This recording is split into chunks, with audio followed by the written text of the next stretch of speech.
Добрый день, я Умурзаков. Қайырлы күн. Менің аты жөнім Өмірзақов Ермек Рысбекұлы. Ел байлығы курсына қош келдіңіздер деймін. Ел байлығы. Это очень Бұл интересная тақырып сіздерге тема. қызықты болады деп ойлаймын. Өзім туралы қысқаша айта кетейін. Мен Я занимаюсь 14 жылдан астам уақыт бойы мал шаруашылығымен айналысып келем. Бүгін мен сіздерге шағын ферманы қалай құру керектігі жайында егжей-тегжейлі әңгімелеймін. Бұл мағлұмат жаңа бастаған кәсіпкерлерге сонымен бірге бүгінгі таңда атадан қалған кәсіпті немесе өз бизнесін жалғастырып жатқандарға пайдалы болады деп ойлаймын. Когда ты начинаешь определенный бизнес, Жалпы өмірде бизнес құруға кіріскенде, ондағы мақсатыңызды түсініп, оның өзіңізге шын мәнінде керектігіне көз жеткізуіңіз керек. Ферма жай ғана әйтеуір белгілі бір маусымда қосып, қайта өшіретін машина, комбайн немесе трактор емес. Ферма ол жанды организм, онысымен аптасына 7 күн, күніне 24 сағат айналысасыз. Үнемі фермада болып бәрін өзіңіз сезініп, өзіңіз түсінуіңіз керек. Соның бәрімен өзіңіз айналысқанда ғана сіз өз мүмкіндігіңізді түсінесіз. Ең бастысы, адам өз шамасын білуі керек. Көп адам өзі кәсіп туралы фильмдердегі, журналдардағы әдемі көріністерге қызығып, алды-артына қарамай кірісіп кетеді. Бірақ сіз ішіне бойлаған сайын бұл кәсіптің көп еңбекті талап ететін іс екенін көресіз. Ең маңызды сәт шаруашылықты жоспарлау. Бірінші кезекте мал асыраудың есебін шығаруыңыз керек. Өйткені бұл бизнестің өзіндік құны мал азығына байланысты. Жем-шөп қоры бүкіл шығынның 60-70%-ын құрайды. Осыған байланысты сіз дәл осы айтылған жем-шөп қорын нақты талдап, малыңызды қаншалықты семірте алатыныңызды білуіңіз керек. Цифр түрінде алатын болсақ, мал асыраудың құны әртүрлі категорияда 150-ден 250 теңгеге дейін жетеді. Мал жаю мәселесі де маңызды, өйткені алдағы 6-7 айда малды өріске жайып бағатыныңызды жоспарлауыңыз керек. Сондай-ақ жазғы және күзгі мал бағымын жоспарлайтын жайылымдық жеріңіз болу керек. Жаз кезіндегі шығыныңыз ірі қара малды бағатын адамдарға, сосын шағын мөлшердегі мал бағуға қажетті техникаға ғана кететін шығын. Жайылымда мал табиғи шөп жеп өседі. Егер мүмкіндігіңіз болса, қосымша пішен себуіңізге болады. Бірақ біздің Қазақстанның табиғи жағдайында көпшілік шабындық шөпті пайдаланады. Соның арқасында шығындарыңыз мейлінше аз болады. Бұған дейін айтқанымдай, қыста және жазғы жайылым кезінде мал асырау құны 10-20 теңгеге дейін азаяды. Яғни 10 есеге дейін. Егер сіз 100 бас, 100-ден көптеу аналық мал сатып алсаңыз, онда сізге орта есеппен 1000 гектар жайылым керек. Бірақ сіз жылда шөп шүйгін бола бермейтінін де ескеруіңіз керек. 1000 гектарым болса, бітті. Табысқа кенелем деп ойламаңыз. Олай болмайды. Қуаңшылық сияқты жайсыз жылдар болатынын да ескеруіңіз керек. Сондықтан артығымен алған жөн. Бірақ орта есеппен алғанда бір бас ірі қараға 7-ден 10 гектарға дейін жайылым керек. Міне, фермер осыдан бастауы керек. Жалпы, аналық малдың азығына келсек, ол семірту кезіндегімен салыстырғанда аздап ерекшеленеді. Аналық мал азығы 30% дәнді дақылдар мен 70% қара шөп, нәрлі шөп сияқты жасынықтан тұрады. Сіз де осылай істеп, әр гектардан алынатын азық қорын осыған құруыңыз керек. Орта есеппен алсақ, жаңа айтқанымдай, 1 гектардан сіз 1 тоннаға дейін табиғи шөп жинай аласыз. Көп жылғы және 1 жылдық өсімдіктерді алсақ, біздің өңірлерде бір маусымда 3-тен 5 тонна гектарға дейін жетіп жататын жағдайлар кездеседі. Егер сіз осы негізгі екі құрамдас бөлікті атап айтар болсақ, жемшөп қоры мен жазғы жайылымды ескерсеңіз, айналыспақ ісіңіздің есебін өзіңіз шығарып, 100 әлде 150, әлде 50 бас мал ұстау керек пе деген сұраққа жауап таба аласыз. Өйткені менде мынанша азық қоры. Жазда мал бағатын мынанша жайылымдылық жер бар. Сондықтан үй ішіммен осынша мал бағаламын деп сенімді түрде айта аласыз. Бұл айтылған негізгі мәселелер болып табылады. Осыдан кейінгі екінші кезең мәселесі ферманың ішкі құрылымы. Сіз ішкі құрылым мәселесі де өте маңызды екенін түсінуіңіз керек. Өйткені ол жолдар мәселесі, ол электр қуаты мен су мәселесі. Және осының бәрі өзіндік құнға кіреді. Егер сіз елді мекеннен 200-300 километр айдалада тұрсаңыз, бұл өте қиын жағдай. Егер фермаңыздың ішкі құрылымы болмаса, онда өніміңізді ешқайда жеткізе алмайсыз. Сату мәселесі қиын болады. Сондықтан қосымша шығындалып, электр қуатын тартып, су жүргізіп, жол салу керек болады. Отбасылық ферма үшін бұл қалта көтермейтін зор шығын. Сол үшін біріншіден елді мекен базаңыздан 2-3 километр жерде болатындай орын табу керек.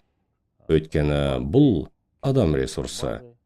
Екіншіден, келешекте бизнесіңізді кеңейтетін болсаңыз, жұмысқа қызметкерлер тартасыз.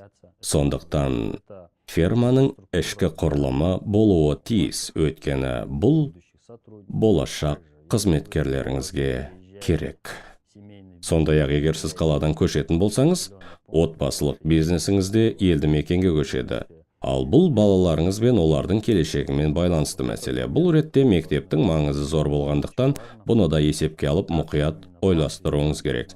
Жайылымыңыздың тұрған орны да базаңызға жақын болуы тиіс. Бұл әсіресе көктем кезінде өте маңызды. Өйткені бұл кезде бұзауларыңыз әлі сиыр емеді. Жайылымға шыққанда малға ауыр тимеу үшін қақпадан шығарып, біраз айдаған соң-ақ өріске жетіп, аузы көкке тиетіндей болуы керек. Кейде адамдар базасын бір жерге салады да, егістік пен жайылым базадан 200 километр қашықта қалады. Бұл қате. Содан соң олар малды көлікпен таси бастайды, ал бұл жол қиындығы, күйзеліс, өлім жітім. Осы негізгі үш мәселеге тоқталып, жем шөбіңіздің өзіндік құнын, жазғы мал бағыстың өзіндік құнын есептеп, ферманың ішкі құрылымын ойластыруыңыз керек. Фермаңызға жету сізге оңай болуы керектігін ұмытпаңыз. Жоғарыда айтылғандарды есептегеннен кейін, сіз әрбір маусым мен кезеңдерді ескере отырып, айналым капиталын есептеуіңіз керек. Ауыл шаруашылығы соның ішінде аналық мал басын өсіретін мал шаруашылығын алсақ, алғашқы қалыптасу циклы 3 жылға созылады. Неге 3 жыл екенін түсіндірейін. Мысалы, сіз жас мал сатып алдыңыз делік. Сосын олардың жынысы жетілетін мезгілді күтіп, уақыты келгенде оларды табиғи немесе жасанды жолмен ұрықтандырасыз. Содан соң 9 ай төлдегенін күтесіз. 9 айдан соң малыңыз төлдейді де сіз сол жас малды қашыратын, яғни ұрықтанатын немесе сататын кезге дейін жеткізесіз. Бұған тағы 1 жылыңыз кетеді. Осының бәрін кезеңге жисақ, орта есеппен 2,5-3 жыл болып шығады. Ет немесе тірі ірі қара мал түріндегі өз өніміңізді сата бастау үшін, сізде осы кезеңге жететін бастапқы капитал болуы керек. Көпшілік: міне, мен мал әкелдім, бәрін істедім. 1 жылдан соң ақша таба бастаймын дейді. Жоқ, бұл жаңсақ пікір болып табылады. Негізінен, көп адам әу баста бастапқы капиталды дұрыс есептемейді де, орта жолда ақша жетпей қалып жатады. Егер бұл істі жеткіліксіз ақшамен бастасаңыз, 2-3 жылы жем-шөп, минерал, вакциналар мен жалпы шаруашылықта жүргізуге қажетті заттар жетпей қалады. Келесі саты жануардың өзін іріктеу. Біріншіден, сіз қандай мал өсіргіңіз келетінін анықтап алуыңыз керек. Жас мал ма, әлде буаз құнажын ба, әлде мүмкін сиыр ұстағыңыз келетін шығар. Өзімнің жұмыс тәжірибеме сүйенер болсам, менің өз басым маңызды деп санайтын 2 кеңесім бар.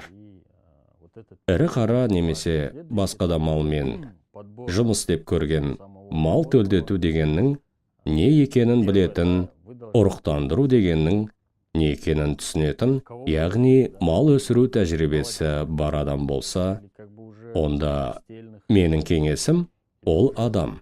Мысалы, буаз құнажындар сатып алғаны жөн. Өйткені олар келесі жылы төлдейді де, әрі фермердің өзі де уақытын зая кетірмейді. Ол қолындағы малы буаз екенін, енді біразда белгілі бір мөлшерде төл алатынын анық біледі. Сондықтан фермердің басты міндеті мал төлдетуге дайындалып, соған тиісті жағдайды жасау. Яғни фермер мал төлдетуге қажетті шараларды жасап, барлық қажетті жағдайларды қамтамасыз етуге міндетті. Бұл жағдайда сіз бір жыл ұтатын боласыз. Ал бірақ сіз жаңа бастаған бизнесмен болсаңыз, осы бағыттағы кәсіппен айналысуға енді келген болсаңыз, менің кеңесім, келу кезеңіне жетіп қалған ұрғашы бұзауларды алыңыз. Өйткені сіз бүкіл процесті өзіңіз жүріп өтуіңіз керек. Егер біреулер келіп сізге 100 сиырдан 100 бұзау аласың десе, ондай сөздерге сенбеңіз. Өйткені іс жүзінде олай болмайды. Себебі сіздің тәжірибеңіз жоқ. Малды қалай төлдету керектігін білмейсіз. Қандай мал аурулары болатынын да білмейсіз. Сондықтан шағылысуға дайын болып қалған 13-14 айлық таналардан бастаңыз. Өнімділігі туралы айтатын болсақ, ангус немесе герафорд тұқымын алыңыз. Оның салмағы 13-14 айлығында 350 килограммнан асады. Жынысы жетіліп, күйлейді. Сөйтіп, сіз бұл жұмысты жас малдан бастайсыз. Міне осы екі категорияға алдағы уақытта тоқталатын боламыз. Маусым мәселесі. Егер фермаңыз дайын болса, жайылымыңыз дайын болса, онда сіз ірі қара мал алуға дайынсыз деген сөз. Ол үшін ең қолайлы маусым ол көктем. Қар еріп, малыңызды өріске шығарып, сол жерде малмен жұмыс істеуіңізге болады. Яғни көктемнің басы, наурыз, сәуір айлары мал сатып алуға ең қолайлы маусым. Әрине, соған дейін алдын ала келісім шарт жасасып, сатып алып қоясыз. Бірақ малды өзіңізге әкелуге ыңғайлы кез сәуір айы. Сәуірде жануарларды жайылымға шығарып, жұмыс істей бастайсыз. Сіздің тұқымдық бұқаңыз болады. Сол бұқа сәуір айынан бастап аналық мал басын ұрықтандырады. Осылайша табиғи жолмен ұрықтандырып, малыңызды жаясыз. Суат мәселесін шешесіз. Жайылымды бөліктерге бөлесіз. Малды әр бөлікке кезек ауыстырып отырасыз. Сөйтіп, көктемгі маусымды, жазды өткізесіз. Күзде қысқы қаша, қора қопсығыңызды дайындайсыз. Жем-шөп қорын дайындайсыз да, малды қорада бағу кезеңіне кіресіз. Және осы кезеңде төл алуға дайындаласыз. Аналық мал ұрықтанғаннан кейін 9 айда бұзаулайды. Оның есебі оңай. Егер сәуір, мамыр айларында қашса, күзде буаздығы 5 айлық болады. 5-тен 3 алсақ, сіз шамамен ақпан айында төл ала бастайсыз. Ал енді екінші нұсқа мысалы. Сіз мал шаруашылығында тәжірибелі адамсыз делік. Сондықтан қысыр мал сатып алуыңыз мүмкін. Негізі, бұл жерде ескеретін жайт, сіз тапсырыс берушісіз. Сондықтан ұрғашы бұзау қысыр сиыр сатып алып, төл алу маусымын өз қалауыңызша жоспарлай аласыз. Вы уже сами под себя Өз тәжірибемнен білерім, малды көктемде сатып алып, свой отел. фермаға Вы можете әкелген бар жағынан тиімді болып табылады. вообще, Біріншіден, бұл по всем материалдық шығынды это как бы азайтуға бірден-бір мүмкіндік береді. это Өйткені малды жайылымға шығарып жібересіз. Бұл да азық шығынын азайтуға септігін тигізеді. Екіншіден, қысқа дайындалуға уақытыңыз болады. Және жаңа сатып алған малыңыздың мінезін танып, жақсы жаман жағын біле бастайсыз. Малда тіршілік иесі, ол да кәдімгідей сізге үйренісу керек. Сөйтіп, былайша айтқанда, бір-бірлеріңізбен танысып, мал сізге, сіз малға үйренісесіз. Біздің солтүстік Қазақстан өңірінің ауа райы ерекшелігіне орай, ірі қара малды қыста немесе күзде әкелген дұрыс емес. Қар, боран, жауын-шашын бұрқасын кезінде мал сатып әкелсеңіз, бұл біріншіден малға, екіншіден сіздің өзіңізге үлкен ауыртпашылық әкеледі. Осы айтылғанның бәрін ескерсек, шаруашылықты бастауға ең қолайлы уақыт көктем мезгілі. Енді біз ақырындап процестің өзіне көшеміз. Бұған дейін жайылым көлемін, жем-шөп қорын есептедік, ферманың ішкі құрылымын есептедік. Енді біз шаруашылығымызда 100-150 бас ірі қара мал бар. Олар жайылымда бағылып жатыр. Бәрі жақсы, жұмыс процесіміз басталды. Сіз малдың бар жағдайын жасауыңыз керек. Біріншіден, бұзаулы сиырлар жайылып жүрген кезде 2 километр аумағында суат болу керек. Жануарлар ішетін суы үнемі таза болу керек. Бұрын адамдар таңертең және кешке суаратын, бұл дұрыс емес деп санаймын. Біз өсіргіміз келетін өнімділігі жоғары ангус, Герафорд тұқымды ірі қара малдың тірі салмағы бір жасында орта есеппен 400-ден 500 килограммға дейін жетеді. Ондай малды асырау үшін шөбі қалың шабындық керек. Мал бағумен айналысып жүрген немесе келешекте айналысатын фермерге қарапайым тәсілмен түсіндірейін. Мен былай істейтінмін. Кола немесе тассайдың 1 литрлік шөлмегін алып, шабындыққа лақтырасың. Егер шөлмегіңіз көрініп тұрса, шөп жеткіліксіз. Сондықтан жайылым ауыстыруыңыз керек. Шөлмегіңіз көрінбесе, сол жайылымда жүре беруіңізге болады. Егер жайылымыңызды ауыстыру керек екенін көрсеңіз, ауыстырыңыз. Бұл өте маңызды. Сіз жайылымыңызды азып тозудан сақтауыңыз керек. Бұл табыныңызға қажетті азық көлемін қамтамасыз етіп, жем-шөп қорын жоспарлауда бағдар болады. Мен сіздерге бұл орайда келесі кезең туралы айтқым келеді. Ең бастысы, бүкіл дайындық жұмыстары жазда жүруі тиіс. Жануарларыңыз жайылымда жүргенде базаңыз бос болады. Сондықтан сол жұмысты ұйымдастырып, дайындалып, қыста жануарларды қабылдап, орналастырумен айналысуыңыз керек.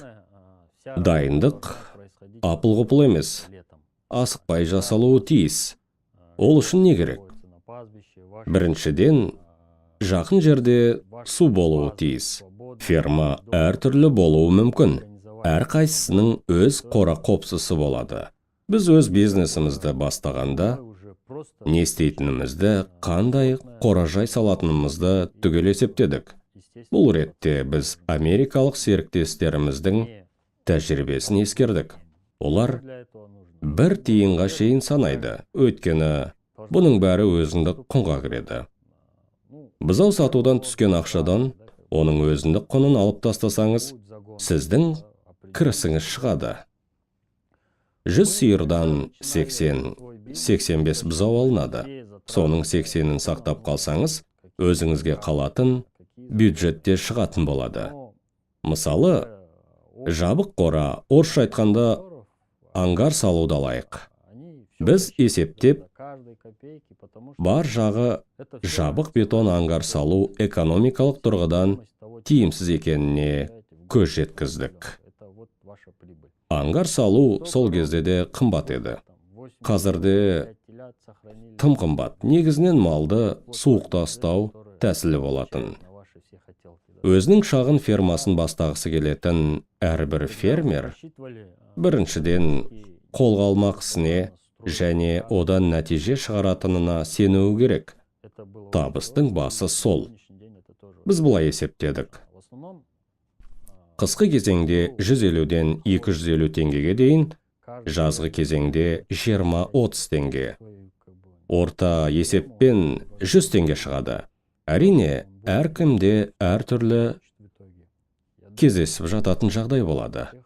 Шамамен бір басты асырау құны 100 теңге деп аламыз да, оны 365 күнге көбейтеміз.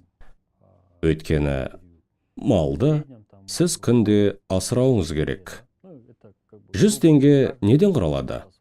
Бұған дейін айтып өткенімдей, осы 100 теңгенің 60-70% мал азығы, 3% салық, шамамен 5% коммуналдық шығындар, жанар-жағармай материалдары, шамамен 10% қызметкерлердің жалақысы, салықтар және сіз төлейтін несиелеріңіз.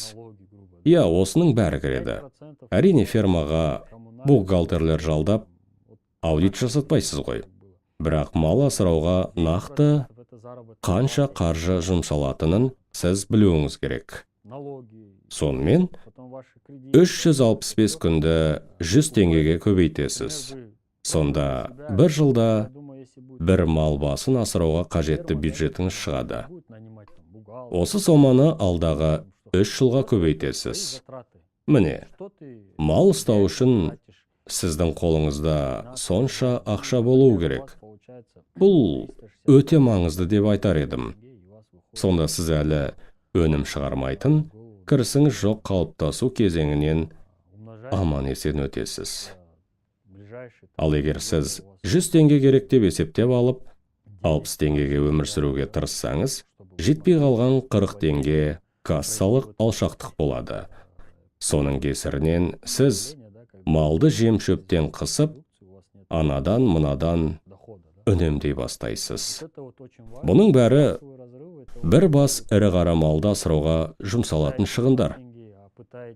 Оған сіздің тікелей шығындарыңыз кіреді. Мысалы, ұрықтандыру, тік-ішекті тексеру сияқты процедураларды жүзеге асыру үшін, әрине, бұл жерде қаражат керек екені белгілі. Біз, мысалы, малдың ауру сұрқауын тексеруіне мал дәрігерін жалдадық. Соның бәрі сіздің жылдық бюджетіңіз болады. Егер шамамен 100 миллион шығындаған болсаңыз, онда сол соманы әрбір мал басына бөлесіз. Сіздің болашақта жұмсайтын негізгі шығындарыңыздан жылдық бюджетіңіз қалыптасады. Бұл, бұлайша айтқанда, бизнес жоспары. Сіз бизнеске инвестиция, яғни қаржы сала бастағаныңызда кейбір мәселеде кәсіби мамандарға жүгінген жөн. Сіз бірдеңені жобалағанда, құрылыс салғанда, тек кәсіби маман ғана білетін нәзік тұстар болады. Қалай дегенмен біз көп нәрсені үстірт, жарым-жартылай білеміз, сондықтан сәл-пәл артық төлеп, маман жасатуға тұрарлық жұмыстар болады. Соның бәрін кейін 10 рет қайта жасатқанша бір рет бәрін дұрыс істеткен артық. Мысалы, жобалағанда құрылыста есебі дәлме-дәл болу үшін білікті маман жалдаған абзал. Егер 100-150 бас ұстасаңыз, ол отбасылық бизнес. Бұл істі үй ішіңізбен меңгере аласыздар.